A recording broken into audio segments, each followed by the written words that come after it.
Hello दोस्तों, मैं शशि पंचकुला हरियाणा से एक बार फिर से आप सभी का अभिवादन करती हूँ।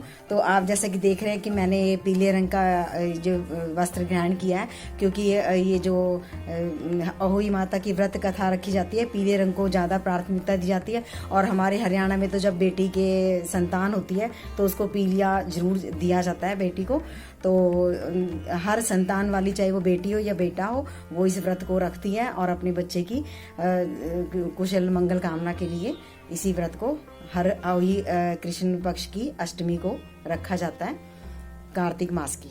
तो चलिए मैं कथा स्टार्ट करती हूँ। और कथा अहोई माता की पहले जयकारे लगाएंगे हम लोग, अहोई माता की जय। तो अब मैं कथा शुरू करती हूँ। ये कथा इस तरह से है। एक साहूकार के 7 बेटे, 7 बहुएं और एक प्यारी सी नंद होती है। तो जैसे कि त्योहार आ रहे हैं, हम लोग भी साफ सफाई में लग रहे हैं। तो उस टाइम भी फिर वो भाभीियों ने सोचा कि घर को लीप लिया जाए, तो गोबर के साथ मिट्टी की जरूरत पड़ती है। तो इसलिए सारी भाभियाँ इकट्ठी होके अपनी नंद के साथ और खादान में मिट्टी लेने के लिए चली जाती हैं। तो अब मिट्टी खोदने के लिए उनके हाथ में कुदाली भी होती है। तो बस जैसे ही वो वहाँ पर सब ये काम कर रही थी, मिट्टी खोदते खोदते, तो हुआ ये कि जो नंद है उसके हाथों से जो कुदाली उसने हाथ में ली हुई थी, वो जैसे ही वहाँ पर मिट्टी खोदने लगती है तो खोदते खोदते वहाँ पर सेही के जो बच्चे हैं वो मर जाते हैं। तो ऐसे में वो सेही एकदम से प्रकट होती है और नंद को बोलती है कि तूने मेरे बच्चों को तूने मार दिया है, और अब मैं तुझे श्राप देती हूँ कि जिस तरह से तूने मेरे बच्चों को मारा है, तू भी ये वाला दुख भोगे। तो मैं तेरी कोख बांधती हूँ, आज के बाद तेरे बच्चे, जिस तरह से मेरे बच्चे जीवित नहीं है, इस तरह से तेरे बच्चे भी पैदा तो होंगे लेकिन वो जीवित नहीं रहेंगे।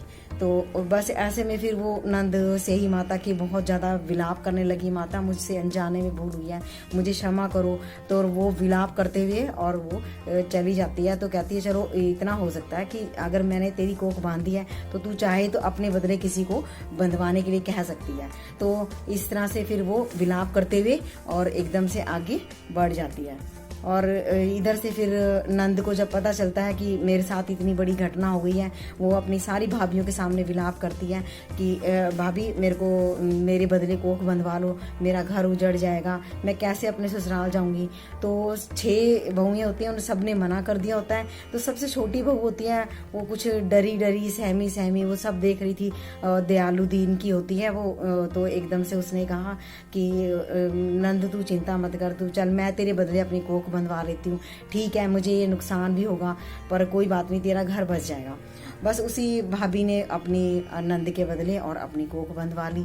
अब होता ही है, समय बीतता रहता है। जैसे ही नंद के अपने ससुराल जाके बस जाती है, इधर जो इस भाभी की कोख बंधी हुई थी उसको संतान होती तो है, पैदा होती है, लेकिन वो अष्टमी वाले दिन ही हर साल यही होता है कि जो भी संतान होती है वो उसकी जीवित नहीं रहती। तो इस तरह से बड़ा दिन निकलते जा रहे थे। और एक माँ करती भी क्या, उसको पता था कि सारी घटना मेरे साथ ही क्यों हो रही है। तो धीरे धीरे करके उसने एक बार वो ऐसे ही गांव में अब जाती है, सोचती है कि आज मैं बाहर निकल जाती हूँ। तो इसी तरह से दुखी होते हुए अष्टमी वाले दिन सभी माताएं अपनी अपनी तैयारी में लग रही हैं और वो इसी तरह से मन में दुख लेते हुए आगे बढ़ती जा रही है। अचानक से फिर वो गांव की, जैसे वो थोड़ी दूर पहुंचती है तो देखती है कि एक गाय ने बच्चा दिया होता है। तो वो वहां पर जैसे वो जाती है तो उसने सोचा कि मैं इस गाय माता की सहायता करूं, मुझे और काम ही क्या है। तो वो जैसे ही वहां पर जाती है और उसके बच्चे को साफ सफाई करके, कि जो बच्चा अभी अभी पैदा हुआ होता है उसके जो नीचे है, जिसको ठान बोलते हैं, तो नीचे जमीन उसकी सफाई करने लगती है, बच्चे को नहलाती है, गाय के बच्चे को, और गाय की काफ़ी सेवा करती है। तो जैसे जैसे गाय का बच्चा थोड़ा बड़ा हो जाता है तो उसने कहा कि सुरही माता जिसको बोलते हैं, तो सुरही माता ने कहा कि मैं तेरी इसी सेवा से इतनी प्रसन्न हूँ ना कि दूधो नहाओ पूतो फलो। और बस इतना ही कहना था कि वो फूट फूट के रोने लगी, माता कैसे, किस तरह से, मैं कैसे दूधो नहाओ पूतो फलो हो सकती हूँ, मेरे तो बच्चे होते हैं और मर जाते हैं, मैं तो अपने तो कोख बंधी हुई है, माता ये ये आपने क्या कह दिया, मैं ये तो मेरा कभी इस जन्म में नहीं हो सकता। तो कहने लगी कि चल मैं भी अपने वचन से बंधी हूँ, क्योंकि मैंने तुझे वचन दिया है, इसलिए अब तुम्हें भी वचन दे रखने के लिए मुझे तेरी सहायता बहुत जरूरी करनी पड़ेगी।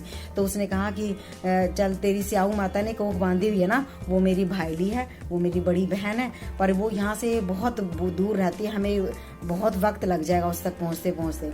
तो बहू ने, जैसे कि इस कथा में कहा जाता है, उसने कहा कि माता कोई बात नहीं, वैसे भी मेरी ज़िंदगी तो तबाह हो ही चुकी है, मैं बिना संतान के मेरी ज़िंदगी का कोई अर्थ नहीं है। तो उसने कहा कि मैं तेरे साथ चलती हूँ। तो जैसे जैसे वो फिर दोनों चलने के लिए तैयार हो गए, और वो उसके अपनी उसी बहू के साथ, और गाय माता सुरई माता वो चलती रहती है। और ऐसे में रास्ते में वो थक जाते हैं, थक के वो जैसे ही पेड़ के नीचे आराम करने लगते हैं, तो जैसी आंख लगती है बहू की भी, उसने देखा कि एक सांप सरसराता हुए आवाज़ आती है उसको। तो देखा उसने वो सांप, और पेड़ पे चढ़ के और घोंसले की तरफ जा रहा है, और जिस घोंसले में छोटे छोटे चूजे होते हैं वो गरुड़ पंखनी के होते हैं। तो उसने देखा कि नहीं, ये दुख जो मैं सहन कर रही हूँ, एक माता के लिए एक बच्चे से बिछड़ना, ये बहुत बड़ा दुख है। उसने कहा कि मैं इस जहरीले सांप को, चाहे मुझे मर जाना पड़े, मैं इस जहरीले सांप को ऐसा नहीं करने दूंगी। और उसने उस सांप को मार दिया। और जैसे कि फिर वो आसपास की जो जमीन होती है वो सारी लहू लुहान हो जाती है। ऐसे में गरुड़ पंखनी उड़ते हुए आती है अपने बच्चे को देखने के लिए कि मेरे बच्चे है वहाँ पर। जैसे वो चेक करती है, उसने देखा कि आसपास टहनी में और खून लगा हुआ होता है। उसने अपने बच्चों को घोंसले में देखने से पहले ही वो उसने सोचा कि इसी का ही काम है मानव को देखने के साथ ही, और उसने उसको चोंच मारना शुरू कर दिया गरुड़ पंखनी ने। तो ऐसे में फिर सुरही माता ने बोला, क्योंकि उस टाइम वो सतयुग था तो सभी की जुबान हुआ करती थी। तो ऐसे में सुरही माता ने बोला कि तू ये क्या कर रही है, इस बहू ने तो तेरे बच्चों को बचाया और तू इसी का ही नुकसान कर रही है। तो फिर वो उसको कहती है कि अच्छा चल, तूने मेरे बच्चों को बचाया, तो मांग, तू क्या मांगती है। तो फिर उसने कहा कि मुझे स्याऊ माता तक पहुंचा दो किसी तरह से, जो हमें वर्षों लग सकते हैं उस तक पहुंचने में। तो उसने फिर सुरही माता ने और बहू को और गरुड़ पंखनी के हवाले किया। गरुड़ पंखनी है वो उसको दोनों को ले जाके और स्याऊ माता के पास जैसे ही वो लोग पहुंचते हैं, क्योंकि वो गरुड़ पंखनी होती है, जल्दी पहुंचा भी देती है। उधर स्याऊ माता ने देखती है अपनी बहन को, बहुत प्रसन्न होती है कि बहन इतने दिनों में मिली है, मैं तेरे को देख के बहुत खुश हूँ। तो वो ऐसे में वो कहती है कि ना बहन, तूने अपनी स्याऊ माता को बोलती है, सुरही माता की, बहन तूने अपनी क्या हालत बना रखी है। तो फिर वो कहते हैं कि क्या करूँ, मेरी जुएँ पड़ गई हैं, मेरी जो त्वचा है उसके ऊपर भी अब किसी ने कोई बरसों तक कोई सफाई नहीं की है।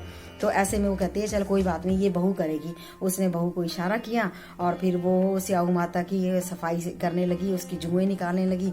और जैसे जैसे उसको आराम पड़ता गया स्याऊ माता को, और फिर जब आराम पड़ता है तो आत्मा से जो आवाज़ निकलती है, तो फिर उसने उसको कहा कि मांग बेटी, तू क्या मांगती है। स्याऊ माता ने उसको बोला कि कहने माता, वचन से आप फिर तो नहीं जाओगे। तो कह रहे कि नहीं, ये मेरा वचन है, तू बता तूने मांगना क्या है, मैं तेको 1 मिनट में पूरा कर दूंगी। तो उसने फिर बोला कि माता, ऐसे ऐसे करके मेरे से गलती हो गई थी और आपने मेरी कोख बांधी हुई है, ना मुझे संतान होती है, और मेरी संतान जीवित नहीं रहती है, पैदा होते ही 7वें दिन या अहोई अष्टमी वाले दिन ही मर जाती है। तो वो उसने कहती है कि बहू तूने मुझे ठग लिया, लेकिन चल क्योंकि तू इतनी पाक और पवित्र आत्मा है, मैं तेरी जरूर इसमें सहायता करूंगी। और उसको वो वरदान देती है कि तू जा, और जितने तेरी संतान जो मर चुकी है वो जीवित मिलेगी तुझे। तो ऐसे में वो उसकी अपनी मेहनत करते हुए सेवा भाव से, और इसलिए ही हमारे हिंदू कल्चर में सेवा भाव को बहुत महत्ता दी जाती है, चाहे वो सेवा किसी भी इंसान की हो, किसी भी रूप में, किसी भी जीव की हो। तो बस उसने उसी सेवा से उसको खुश किया। और जैसे ही वो फिर वापस अपने घर पे आती है, उसने देखा कि मेरे तो सभी बच्चे जीवित हैं, आंगन में खेल रहे हैं। तो इधर जब सारी दुरानी जिठानी जो उसकी 6 होती हैं, वो कहती हैं अहोई माता वाले दिन, अहोई व्रत जो रखा हुआ था, कि जल्दी जल्दी से धो पूजा कर लो, उजमन कढ़ाई सब कर लो। उसके बाद तो छोटी ना रोना शुरू कर देगी, विलाप की आवाज़ें आएंगी वहाँ से। तो फिर ऐसे में जब शाम हो जाती है, कहते हैं कि आज ये क्या हुआ, आज तो कोई विलाप करने की कोई आवाज़ नहीं आ रही है, कुछ नहीं हो रहा है। तो फिर बच्चों को भेजा, जा देख क्या चाची क्या कर रही है। तो देखा तो वहाँ पर तो 7 कढ़ाइयाँ चढ़ रही हैं, वहाँ पर तो सारे पकवान बन रहे हैं, बच्चे आंगन में खेल रहे हैं।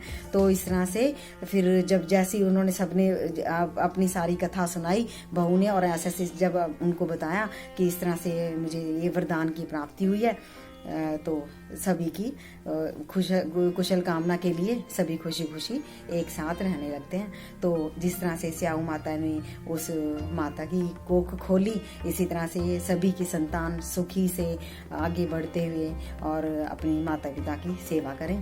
तो ये थी जो अहोई माता की कथा। और जैसा कि कहा जाता है कि कथा की संपूर्णता गणेश जी की कथा के साथ ही होती है। तो गणेश जी की भी कथा दूसरी कथा मैं शुरू करती हूँ। गणेश जी की कथा इस तरह से है कि एक अंधी बुढ़िया होती है।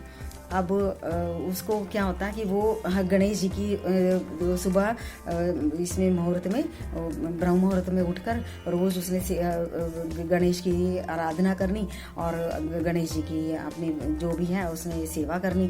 तो बस उठ के एक ही उसकी बस अंधी बुढ़िया थी, क्योंकि एक जगह बैठी रहती थी, वो सिर्फ गणेश जी के ही ध्यान में रहती थी। तो गणेश जी उस पर इतना प्रसन्न हो गए ना कि उसने अंतर ध्यान में जैसे ही कहते हैं कि मैं प्रकट होकर अंधी बुढ़िया को बोला कि बोल माता तुझे क्या चाहिए, लेकिन तू एक ही लाइन में बोलेगी और जो तू कहेगी मैं तुझे वो वरदान दूंगा। इधर से बुढ़िया माता सोच में पड़ जाती है। वो कहती है कि मैं अंधी है, मुझे क्या पता सुख क्या होता है, मुझे तो ये पता कि बस मैं जिंदगी के दिन काटे जा रही हूँ। तो उसने ना अपनी, अब जैसे होता है कि हम सलाह लेने के लिए सबसे पहले तो अपनी बेटे के पास ही गई। उसने अपने बेटे से पूछा। बेटे ने, अब सभी क्योंकि अपने अपने मतलब की बात करते हैं, तो बेटे ने कहा माता क्यों ना तू धन मांग ले, धन से तो सभी सुख खरीदा जा सकता है। तो फिर उसको बेटे की बात ठीक लगी। बहू से पूछा। बहू ने कहा कि माता जैसे हम तेरी सेवा कर रहे हैं तो तू ऐसे क्यों ना अपने पोते पोतियां ये सब मांग ले, घर आंगन में तू आराम से सुखी भी रहेगी और हमें भी, हमारा भी कल को बुढ़ापा हमारा भी सुरक्षित हो जाएगा। तो उसने, उस बहू की बात भी उसको सही लगी। फिर उसने लगा कि उसे लगा कि सब अपने अपने स्वार्थ की बात कर रहे हैं, तो क्यों ना मैं पड़ोसियों से जाकर पूछूं जो निस्वार्थ होके निष्पक्ष होके बात करते हैं, उनको किसी के एक तरफ होने की बात की जरूरत नहीं है। तो बस वो उन्होंने पड़ोसियों को बुलाकर उसने पूछा कि भी ऐसे ऐसे करके मैं कल गणेश भगवान आएंगे और मैं उनसे क्या मांगू।